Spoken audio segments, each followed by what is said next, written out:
Olá, meu nome é Valmir Cardarelli, sou diretor da Academia Escola de Filosofia Livre, que fica aqui em São Bernardo.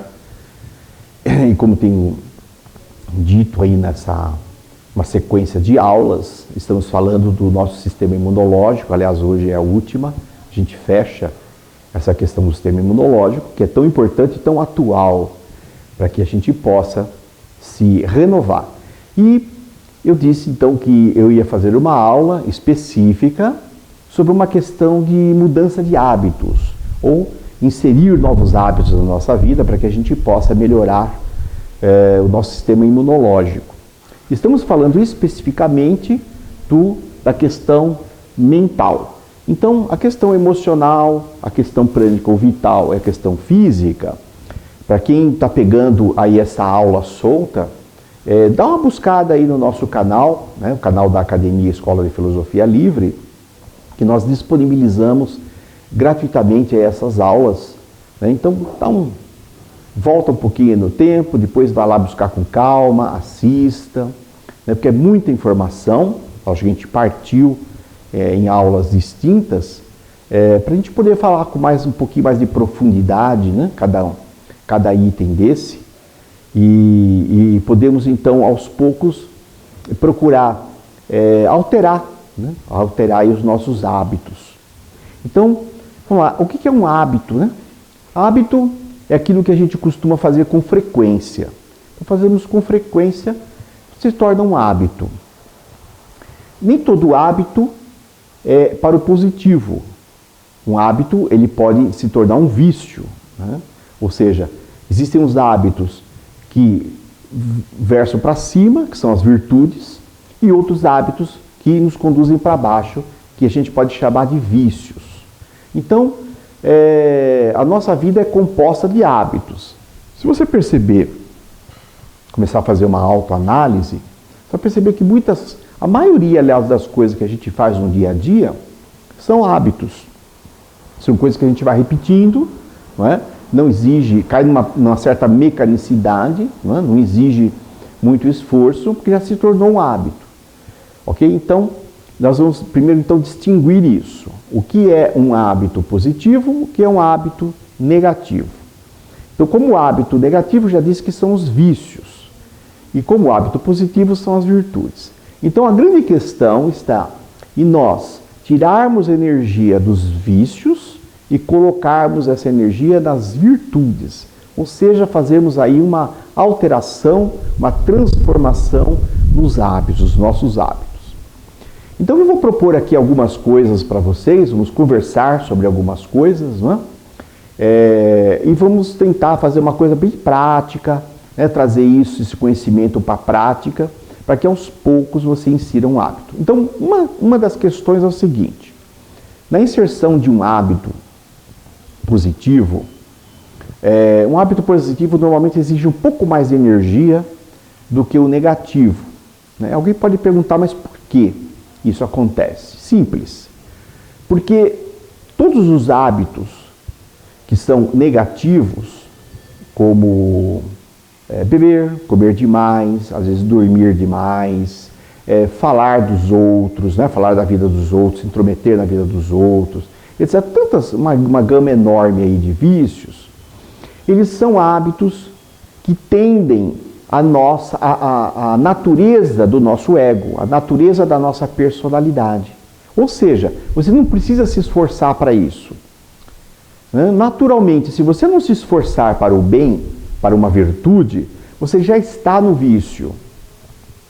É o que conta, né? Eu tenho aí uma historinha que muitas vezes eu conto nas aulas, e ela ilustra muito isso, é muito prática, né? Conta-se a história de um homem, né, que morreu. Esse homem morreu e quando ele toma consciência depois da morte, ele se vê em cima de um muro. Ali em cima de um muro, ele olha para um lado, né, e olha ali, tem uns anjos orando, fazendo coisas positivas, tal, né? E olharam para ele e olharam e falaram: olha, vem pra gente, pode saltar, pode pular que a gente segura, confia em nós. né? Nós não vamos deixar você se machucar, pode pular, pode confiar em nós. Venha para cá, que é o céu, né? Bom, no primeiro momento ele está querendo conhecer o que está acontecendo, ele já pelo menos percebeu que tinha morrido, aí ele olha para o lado esquerdo. Quando ele olha para o lado esquerdo do muro, está ali embaixo, tem lá o capeta, né? Com aquele garfo quente furando as pessoas, aquela loucura, e todo mundo ali chorando, gritando, com dor, aquele sofrimento, né? E no primeiro momento ninguém olhou para ele, nem perceberam que ele estava ali em cima do muro. Aí ele olha para o lado direito, os anjos novamente insistindo: olha, venha, salte, confie, está demorando, cuidado, né? Então, ali, preocupados com ele, pedindo para que ele salte. Aqui é o céu, é o paraíso, você vai se dar bem aqui e tal. Olha para o lado esquerdo novamente, está lá o capeta, né? Se divertindo lá com as pessoas, gerando dor, gerando sofrimento e tal, e nada. Aí o que ele faz? Ele grita pro diabo, né? Diz: olha, senhor diabo, né? Nós chamamos o senhor diabo porque tem que ter respeito, né? Então, o senhor diabo, o cara com um garfo desse tamanho, né? Vermelho, imagina. Aí ele chegou, aí depois de gritar muito, aí o demônio olhou para ele, não? Falou: o que é? O que você quer? Né? Aí ele olhou: olha, eu morri. Ele falou: mesmo? E conta outra. Falou: olha, sabe o que acontece? Eu estou aqui, eu estou em dúvida. Se eu pulo aqui do lado do céu, ou se eu pulo para o lado do inferno, porque os anjos aqui estão clamando, estão me chamando e tal. Só que eu acho estranho, porque aí eu tive que gritar, vocês não estão nem prestando atenção em mim ainda, né? Ninguém está me chamando para ir para o inferno e tal. Estranho isso. Aí nisso o diabo olha bem para ele e fala: amigo, não tem nada de estranho. O muro é nosso. Né? Ou seja, o que eu quis dizer com isso? É claro que eu não quero explicar aqui a história, mas a ideia, a mensagem é de que, na verdade, quando você não está na virtude, você não precisa se esforçar, porque você já está no vício. É como assim? Imagina que você entra numa sala que está escura e você acende a luz. Ou quando você sai, você apaga a luz. Então, quando você apaga a luz, não há necessidade de você colocar a escuridão. Você simplesmente apaga a luz. Então, o mal é a ausência do bem. Ou seja, se você não trabalha as virtudes como hábito, naturalmente você já está nos vícios. E todos os vícios, gente, geram necessariamente um desequilíbrio no homem. Então, daí que eu estou fazendo uma costura, fazendo um link, né, com o nosso sistema mental, e que hábitos nós necessitamos mexer com urgência, nós precisamos elaborar na nossa vida, né, para que a gente possa realmente melhorar como pessoa e melhorar a nossa imunidade também, por consequência. Então é uma estruturação. Uma outra dica que vai é o seguinte: ninguém muda do dia para a noite. Isso não existe. Né? Se um dia você vê alguém que diz que mudou, dormiu no domingo à noite de um jeito, acordou na segunda-feira já honesto, trabalhador, responsável, consequente, isso é mentira. Não acredite nisso, não existe. Né? O que existe é um processo paulatino de construção. Na verdade, a nossa mudança, ela é demorada. Ela exige construirmos nossas vias. Construir uma via é um tijolinho por dia. É insistência, persistência, é direção, é força de vontade, é fé, é conexão com algo maior. Isso é muito importante. Se você não tiver isso, você não se constrói, você não consegue. Tanto é que eu vejo, a grande maioria das pessoas, ela morre do mesmo jeito que nasceu. Às vezes não piorou. Né? Então, e por que isso acontece? Porque ela não percebeu o que é a vida e não trabalhou as virtudes em si. Tá? Então, Aristóteles, ele tem uma frase muito bonita, que ele fala que as virtudes, são como uma arte, como você aprender a tocar um violino, por exemplo. Você precisa estudar todos os dias, é uma questão de hábito. Até o amor é uma questão de hábito. O amor é uma questão também de hábito, né? Porque é um sentimento puro que nos conduz a um sentimento puro, são atitudes. E então Aristóteles afirma o seguinte, que tudo isso é construído, inclusive o amor. Né? Como aprender a tocar um instrumento, como aprender a dançar, ou aprender uma pintura, aprender a pintar. Tudo isso exige, né, um trabalho, exige um esforço. E é isso que vai exigir de você, a vida, para que você possa inserir novos hábitos, aí para que você se torne realmente uma pessoa mais plena, mais cheia de vida, cheia de saúde, né? Eu já disse que saúde não é só a saúde física, a saúde, hoje até o conceito de saúde, pela própria OMS, está mudando, está se alterando esse conceito. Já perceberam que não adianta você ser saudável fisicamente e ter uma mente desequilibrada, ter um emocional desequilibrado. Uma saúde, olhando holisticamente para o todo, né? O homem holístico seria o homem integral, todas as facetas da vida dele há de ter saúde. Então, a saúde financeira não pode ser desprezada, a saúde emocional não pode ser desprezada, a saúde mental não pode ser desprezada, né? O que eu tenho visto muito são pessoas que muitas vezes até uma questão ou outra fisicamente estão saudáveis, no entanto, financeiramente não estão, emocionalmente não estão, mentalmente não estão. Então, como que você pode atingir um nível confiável, né, desejável, equilibrado de imunidade, se em outros campos da vida você não conquistou um sucesso, né? Então, sucesso é um todo, né? Sucesso é um ser completo, tá? Então, hoje a gente vai se ater a algumas questões. Vamos para a primeira delas, o estresse, né? O estresse, dentro da ciência, quando na história, né? Na história, nós começamos a mudar a sociedade. Então, nós tivemos aí a Primeira, a Segunda Guerra Mundial, nós tivemos uma revolução tecnológica, né? Revolução industrial que começou ali na Inglaterra, tá certo? E com isso, a estrutura social ela foi mudando aos poucos. Então, os homens iam para a guerra, e foi importante que as mulheres começaram então a se engajar na questão da produção, das fábricas, né? Porque na ausência, na falta dos homens, as mulheres começaram a assumir esse papel, né?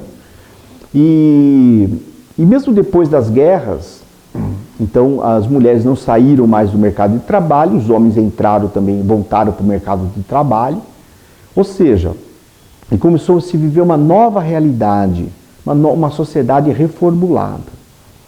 E ao longo do tempo, isso a ciência já tem constatado, que o homem começou a apresentar algumas doenças que até então, talvez que não existissem, mas eram doenças que se apresentavam da maneira que se apresentam hoje, né? Uma forma coletiva. Então, como os cientistas começaram a estudar sobre isso e deram o nome de estresse. O estresse é uma palavra que foi capturada do inglês, não é? Que significa pressão, isso? Estresse. A nossa professora de inglês aqui, é isso mesmo, né? Estresse. Então, o estresse é uma pressão. Então, uma pressão. Então, o que significa isso? Quando da análise, um médico começou a perceber que as pessoas vinham e reclamavam ali que a consequência, ou seja, o sintoma que ela estava sentindo ali, era a queda de cabelo, por exemplo, né? O outro era a unha fraca, outro tinha muito problema de pele, outro tinha problema no aparelho digestivo, etc. E então, os cientistas começaram a associar isso, os médicos, né? começaram a associar e perceberam que, na verdade, todas essas pessoas tinham algo em comum. Não obstante, eles apresentassem, às vezes, né, sintomas diferenciados e alguns sintomas que não eram, que eram comuns. E chegaram à conclusão de que, estudando, né, a vida dessas pessoas, o cotidiano dessas pessoas, chegaram à conclusão que elas trabalhavam, tinham uma vida sob pressão. E por conta de tudo isso que nós falamos, da revolução industrial, das novas formas que nós temos de produzir, né?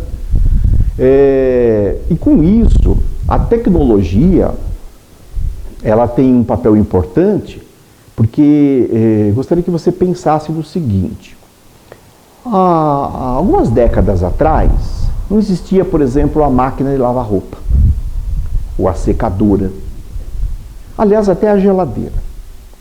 Não existia isso.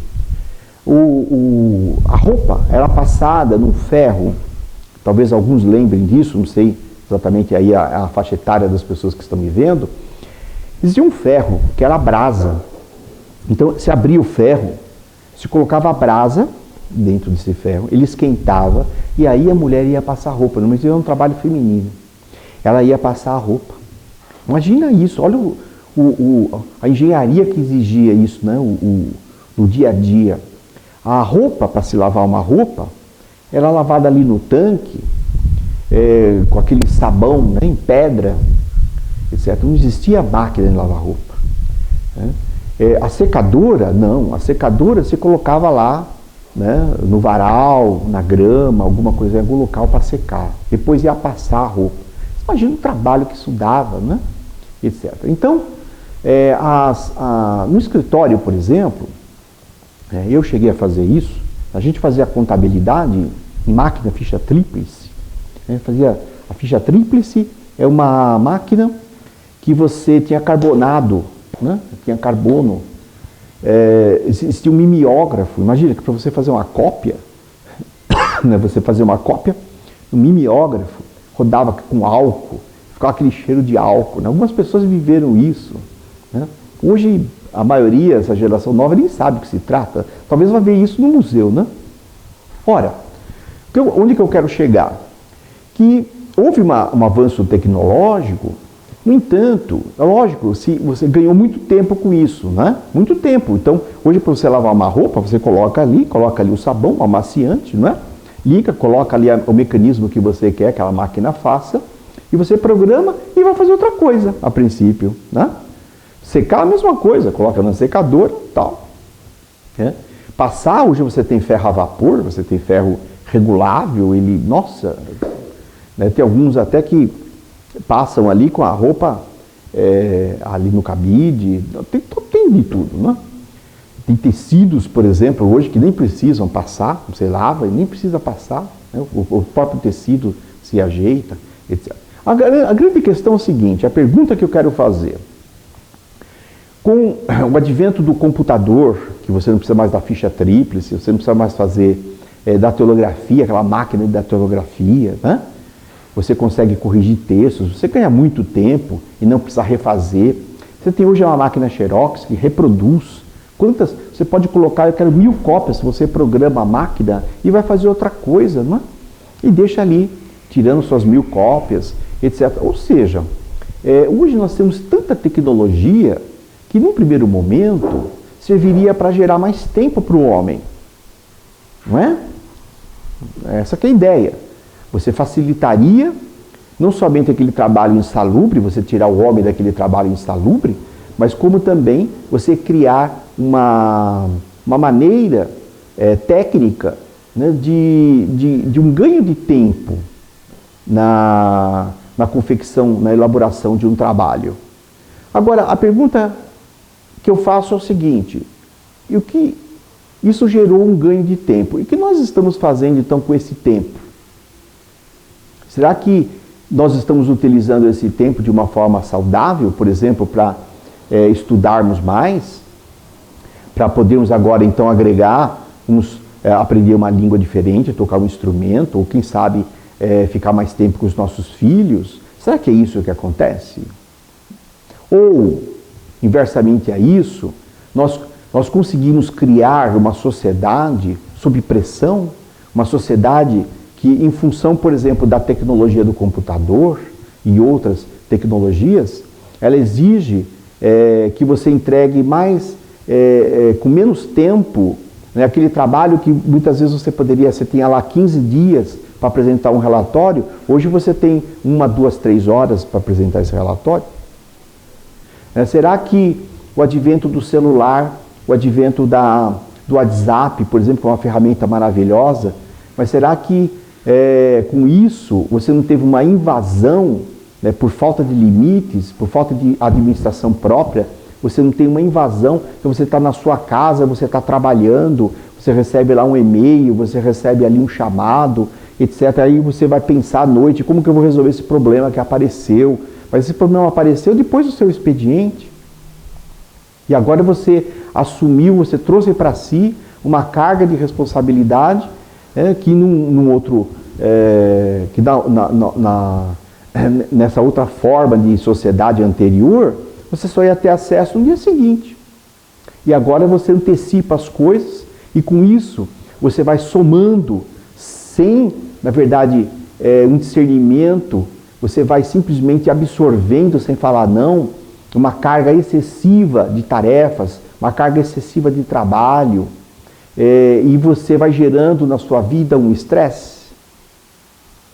Será que nós não perdemos a mão disso? Talvez nós perdemos a mão, que eu digo, nós perdemos a capacidade, ou não desenvolvemos a capacidade de administrar o nosso tempo de uma maneira inteligente, e nós simplesmente falamos sim para tudo.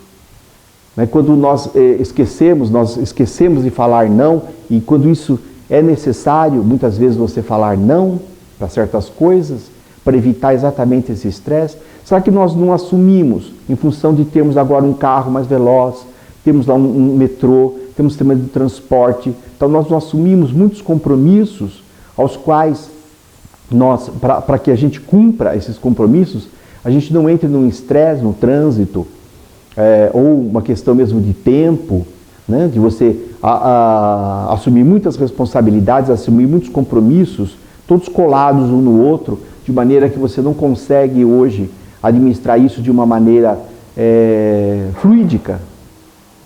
E aí aparece então a compressão, aparece o estresse. Será que nós estamos numa sociedade que perdeu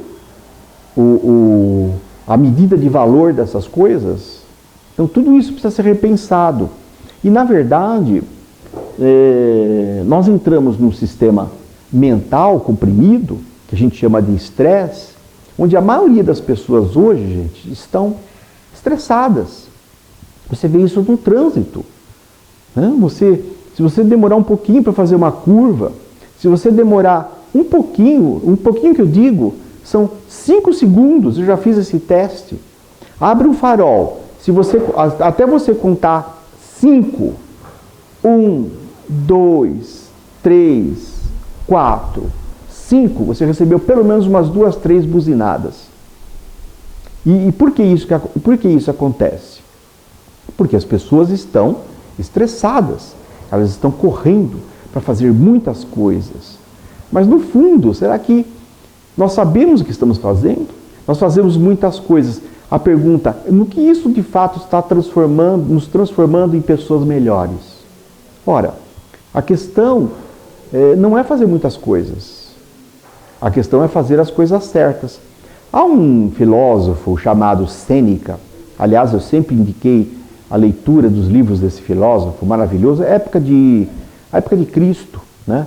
Ele é do ano 2, 3 depois de Cristo. Bem a época, ele foi mentor de Nero, nessa época. Sêneca, ele falava o seguinte, que nós vivemos uma preguiça agitada. Então, o que ele chamava de preguiça agitada? Nós fazemos muitas coisas, e na verdade não fazemos nada. Nós estamos agitados, na verdade. Estamos agitados, fazendo muitas coisas. Mas, no entanto, quando você chega no final do dia, você faz um balanço, o que de fato aquilo te transformou? e talvez tenha te transformado numa pessoa pior, uma pessoa mais frágil, uma pessoa mais fraca, uma pessoa mais estressada, uma pessoa com um aparelho mental mais desequilibrado, né? Então, um aparelho mental com menos equilíbrio implica, com certeza, ter uma relação direta, com certeza, com um sistema imunológico mais débil, né? Um sistema imunológico mais fraco, mais debilitado, tá? Uma outra questão, isso é um hábito, né? Então, onde estaria o hábito aí, né? O hábito é o seguinte: você precisa repensar a sua vida, refazer a sua cronologia, seu cronograma, refazer o seu dia, repensar a administração do tempo. Estou aqui, eu vou colocar um videozinho só sobre a administração do tempo para vocês, né? E pontos importantes sobre a administração do tempo. É uma promessa, um compromisso meu aqui. Mas precisamos repensar isso. O que estamos fazendo com o nosso tempo? Platão, ele dizia assim, ele recomendava que a gente dividisse o tempo em 4 partes. Uma primeira parte era o sono, o bom sono, não é? Uma segunda parte era o trabalho. Uma terceira parte ele chamava de ócios. E a outra era o cuidado pessoal. Alimentação, banho, cuidado pessoal que a gente tem, né, conosco. Então, isso é importante. Trabalhar é importante. Dormir é importante. E ele inclui os ócios. O que seriam os ócios? O ócio, gente, não é você deitar no sofá, barriga para cima, né, com controle remoto. Não é isso. Para os gregos, né, o ócio, eles chamavam, na verdade, de divinos ócios. Os divinos ócios é o trabalho cultural, é o trabalho, tudo aquilo que você agrega na sua vida que contribui com a elevação do espírito. Por exemplo, o bom teatro, a boa poesia, a boa música, a boa conversa com um amigo, né, uma arte marcial, o jogo de xadrez ou um esporte, né, tudo isso contribui, na verdade, com o melhor do homem. Então ele chamava isso de divinos ócios, ou seja, você tem que separar necessariamente um tempo para isso, né? O estudo da filosofia, por exemplo, ele entra nos divinos ócios, né? Para quem quiser conhecer a nossa escola, estamos abertos aqui, né? Obviamente agora não, por causa dessa pandemia, né? Mas a gente vai ter isso.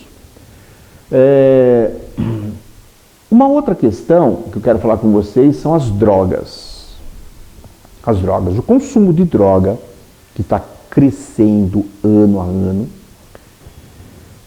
tem uma relação direta também com o nosso estado imunológico. Então, o que eu quero dizer com isso? Existem 2 tipos de droga, basicamente. As drogas lícitas e as drogas ilícitas. Então, as drogas lícitas, gente, mesmo não é pelo fato de serem lícitas que elas não tenham um efeito colateral. Elas têm, sim, um efeito colateral e todos esses remédios, tarja preta, esse ansiolítico que você toma, remédio para dormir, não é? Aliás, de uma maneira geral, esses tarjas pretas, eles têm, sim, um efeito negativo aqui no seu sistema imunológico, está ligado à questão mental. Eu não vou entrar aqui no mérito científico, mas eu estou deixando aqui uma abertura para que você pesquise sobre isso, né? Pesquise sobre isso, se isso é verdade ou não, tá certo? Não é para acreditar em mim, né? Até porque eu sou economista, eu não sou médico, tá certo? Mas sou filósofo também.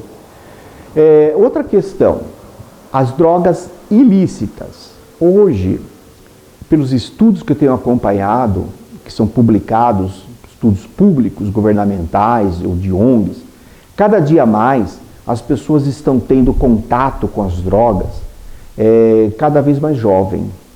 Então hoje você tem crianças de 10, 12 anos já viciadas com álcool, maconha, né? Eu sei que existe aí um movimento para a liberação da maconha. Para mim é um absurdo isso, né? E todas essas drogas, gente, utilizadas, seja mesmo a lícita que eu chamo aqui o álcool ou o cigarro, né? O álcool ele destrói os neurônios, ele destrói, e não só os neurônios, ele trabalha a questão direta da nossa imunidade, né? destruindo o equilíbrio da nossa estrutura psicoenergética. A maconha faz isso, a cocaína, o crack. Então, logicamente, um pode ser pior que o outro, né? E todas essas drogas ilícitas, todas elas, sem exceção, têm um efeito negativo, né, com relação ao nosso sistema imunológico, tá? Sem sombra de dúvida. Um hábito que as pessoas... Eu percebi até que existe, nos últimos 2, 3 anos, alguma procura maior sobre isso, mas é um hábito maravilhoso, que a maioria diz que não tem tempo, ou talvez não tenha técnica, é a meditação, né? A meditação é um dos efeitos positivos da meditação é o aumento da nossa imunidade, a melhora do nosso sistema imunológico. Isso não sou eu que estou falando, isso já são testes já pré-elaborados pelos nossos cientistas, pelos nossos pesquisadores médicos, que todas as pessoas que meditam, né, elas conseguem, pela frequência que elas trabalham, mental, e tem uma influência depois de toda a nossa estrutura psicossomática, essa meditação, ela trabalha uma energia, uma frequência mais sutil, mais elevada. Isso nos favorece com relação ao nosso sistema imunológico. Então, o que eu percebo é assim, hoje, nessa correria que isso tem uma relação com o estresse, a pessoa chega do trabalho cansada, está lá o filho, muitas vezes, que exige lá a presença, e uma série de coisas para fazer, a mulher também que fica no mercado de trabalho, ou seja, tem aí uma dupla jornada, tá certo? Quando não tripla jornada. Eu penso que a mulher é sempre mais exigida que o homem, né? Não obstante ela ser mais forte, meu parecer, com certeza a mulher é muito mais forte que o homem, né? Mas ela acaba fazendo a dupla, tripla jornada. Então o que isso acontece? O que ocasiona isso? A falta do tempo, ou a falta da disposição, mesmo que você tenha tempo, não basta você ter apenas o tempo, você precisa ter o tempo e a disposição para fazer algo. Você pode perceber, se você estiver cansado, você tiver tempo, você vai descansar nesse tempo. Não é? Então, a prática da meditação é um hábito que deve ser, sim, inserido. Então, aqui enquanto eu falei que deve-se inserir um planejamento de vida para evitar o estresse, você deve excluir esse hábito das drogas. Eu estou incluindo aqui a cerveja, estou incluindo as drogas lícitas, que são bebidas alcoólicas. Eu acho que se bebe demais, demais. Como você sabe disso, Valmir? É fácil, só você passar aqui nas avenidas principais da cidade, estão cheias de barzinhos, né? Esses barzinhos estão todos cheios de gente, jovens, que passam a noite bebendo, né? Isso, se ninguém precisa me falar, isso eu vejo. Né? Jovens bebendo, e bebe-se demais, muito. Então, começar a cercear esse tipo de hábito e substituir esse hábito por outras coisas boas. Não é? O hábito da meditação e, por fim, para a gente fazer aqui uma conclusão de um outro hábito que é muito importante que você desenvolva, é o hábito da oração. Oração, mas a filosofia, nossa, é religião? Não, gente. Para você orar, você não precisa necessariamente frequentar ou ter uma religião específica. Oração, né, vem de... a etimologia, né, vem do orar, ação, de actio e ação. Então, é uma ação oral, a princípio, né? Então, você pronuncia uma ação. Acontece o seguinte, que nós perdemos também a referência do que é orar. Orar se limita agora a nós pedirmos coisas. Isso não é oração. Pedir coisa é mendicância. Né? Então, você não pode se dirigir a Deus, a se dirigir a Jesus, a se dirigir a uma entidade, a um orixá, a um, sei lá, quem, né, que você acredita, e só para pedir coisas. Gente, isso é muito feio. Né? Isso é feio, isso é mendicância. Infelizmente, é isso que nós aprendemos nessa falta de educação emocional, religiosa, de uma maneira geral, né? A falta de educação nos ensina isso, a ser pedintes. Então, o governo quer que a gente seja pedinte. Agora a gente está dependendo lá de R$600, de uma cesta básica, né? As religiões, de uma maneira geral, querem que você fique pedindo também, pedindo para sarar disso, sarar daquilo, quando na verdade a oração não é exatamente isso. A oração é um momento sagrado que você tem que reservar todos os dias, é um momento de conexão com o que você acredita, aquilo que é maior, que é a inteligência do universo. Se você quiser chamar de Deus, quiser chamar de Alá, quiser chamar de grande consciência cósmica, do grande construtor, do arquiteto do universo, não importa o nome que você dê. Ou se você não quiser, deixa anonimado, né? Ou seja, aquilo que não tem nome. Mas é importantíssimo que a gente desenvolva essa proximidade com a natureza, essa proximidade espiritual com algo superior, com o ideal de vida. E para isso nós precisamos guardar esse momento sagrado, que poderia ser, inclusive, até o momento da meditação. No entanto, eu não quero confundir aqui e misturar a meditação com a oração, mas as duas têm o mesmo propósito, para quase que o mesmo propósito, né? A oração, ela é um pouco mais consciente, no sentido de você agradecer. Agradecer primeiro num plano mental, para depois levar esse agradecimento para um plano prático. Porque orar, muito embora vem de orare, que significa pronunciar, né, a palavra, oração. Então, pronunciar a ação. Não é pedir, não é mendigar, eu já disse isso, né? Então, a oração é um momento que você deve reservar com o universo, é você e o universo, para quebrar essa separatividade. Então esse momento é muito importante. E as pessoas que oram, gente, são pessoas mais felizes, né? Porque a oração, ela nos conduz, no segundo momento, à ação correta.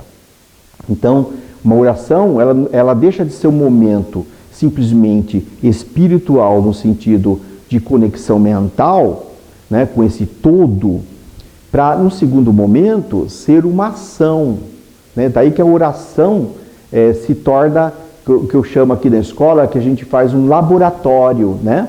O laboratório é labor, trabalho, né? E de oratório, onde você faz a oração. Então, é como se você trabalhasse, orasse com as mãos.